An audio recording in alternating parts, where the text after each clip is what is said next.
Hey what's up ဒီနေ့သွားမှာကတော့ထိုင်းနိုင်ငံဘန်ဂန်ပြည်မှာရှိတဲ့ halal buffet ဆိုင်တစ်ခုကိုသွားပြီးတော့ buffet သွားစားမှာဖြစ်ပါတယ် so buffet ဆိုင်နာမည်ကတော့ Santon ဒီ steak house ဆိုပြီးခေါ်ပြီးတော့ decoration မိုင်းလည်းတေချာလုပ်ထားတာကိုကျွန်တော်တို့တွေ့ရပါတယ်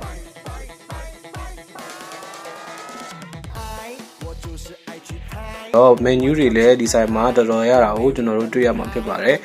ပထမအဆုံးကြည့်လိုက်မယ်ဆိုရင်ဒီအမဲသားကိုပဲသူကအရသာမျိုးစုံပေါ့နော်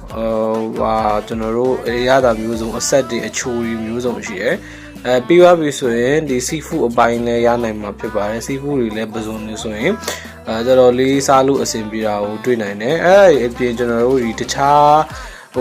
အစားတောက်တွေဖြစ်တဲ့ဒါကျွန်တော်တို့ဒီထိုင်းရဲ့ဒီအချိုပွဲအစားအစာတွေပေါ့အဲ့ဒါတွေလည်းရှိတယ်